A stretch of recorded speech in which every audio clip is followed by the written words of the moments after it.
هر دم خوانا کرد نزیدی آبویه که دوباره شنگال و گنده سر به شنگال بین رزگار کرن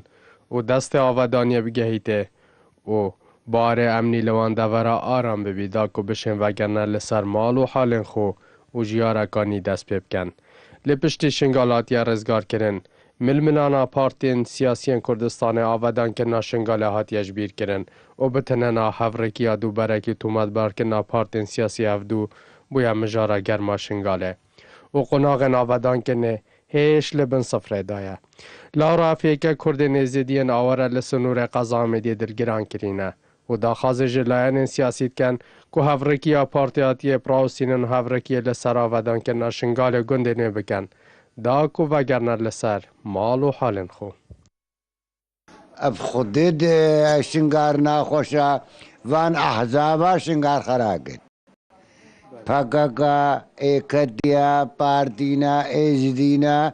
اف حق خود مامو اتفاق نینا ویجا پیگ ناکن اف خود ماموش بر فیکه بس جه ما اف خود ایراشی تیدیم نکارنشن یا نام چوبون نه امان هاي و نه آف هاي و نه كهرب هاي و تتبيني ديم شر ما نافي شر شبي مشكلة ما آف خود عرضه ما السدي تقريبا چهل الدسته داعش ده ویگاوه و داخواز اما شر چه نبه ما نافي شر بسر مده هات مالا ما خراب و جارگاد شر نو بین نخوشه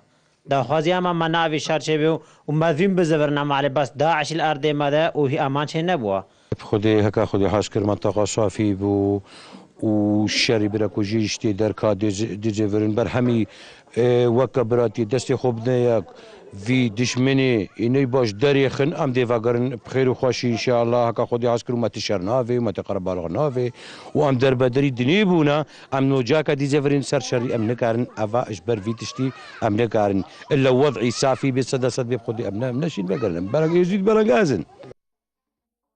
اگر چه رخرا تروریستی داعش مازنترین تاوان در حق کردن بین گناه نزیدی داگریه که بوی اگر هزاران کس سرجم تا خوچینان و تا نها به سروشین و شهید بوینه و هزاران حوالاتین دی نها ده آواره دیا بردامی دنجیارا خو و فیک از مازنترین کار اسد بو که بسر وان حوالاتین به گناهاتی ده همه آدم دانشیان خو برا گرن لیوک وان داینا دیار کرن که ململانا نه شریفانه لعن سیاسی ادی او نشن خو را گریه بکن و شیاننوی که جنینن که بشن جیارا خو بردامی پی بدن اگر لشنگال و گندن سر بوه و شرک برا کجی دست پی بکد.